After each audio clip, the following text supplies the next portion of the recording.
Top news சேனலை subscribe பண்ணாதவங்க மறக்காம கீழ இருக்க ரெட் கலர் பட்டனை பிரஸ் பண்ணி சப்ஸ்கிரைப் பண்ணுங்க. மேலும் செய்திகளை உடனுக்குடன் அறிய பக்கத்துல இருக்க பெல் பட்டனை பிரஸ் பண்ணுங்க.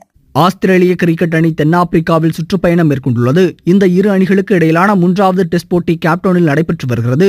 நேற்று 3ஆம் நாள் ஆட்டத்தின் போது ஆஸ்திரேலிய தொடக்க வீரர் கேமரூன் பென்கிராஃப்ட் மற்றும் கேப்டன் ஸ்மித் ஆகியோர் மஞ்சள் டேப் மூலம் பந்தை சேதப்படுத்தியது கேமரா மூலம் கண்டுபிடிக்கப்பட்டது.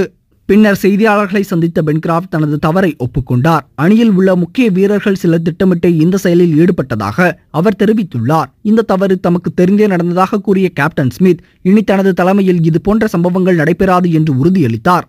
இதற்கிடையில் இந்த செயலுக்கு சர்வதேச கிரிக்கெட் வீரர்கள் பெரும் அதிருப்தி தெரிவித்துள்ளனர். சிலர் கேப்டன் ஸ்மித் கேப்டன் பொறுப்பிலிருந்து விலக வேண்டும் என்று கோரிக்கை வைத்துள்ளனர். இந்த நிலையில் இந்த விவகாரம் ஆஸ்திரேலியாவிலும் பெரும் பூசலை ஏற்படுத்தியுள்ளது. இதற்கு ஆஸ்திரேலிய பிரதமர் மால்கன் டர்பிளும் இதில் தொடர்புடைய வீரர்கள் மீது கடுமையான நடவடிக்கை எடுக்க வேண்டும் என்று தெரிவித்துள்ளார். அந்த நாட்டு அரசும் அவர்களை நீக்க முடிவு செய்துள்ளது. இந்த நிலையில் கேப்டன் ஸ்மித்தும் துணை கேப்டன் டேவிட் வார்னரும் பதவி விலகியுள்ளனர். புதிய பொறுப்பு கேப்டனாக விக்கெட் கீப்பர் டிம் பெயின் நியமிக்கப்பட்டுள்ளார். இன்றைய போட்டியில் இருந்தே புதிய கேப்டனாக பெயின் செயல்படுவார் என்று கூறப்பட்டுள்ளது.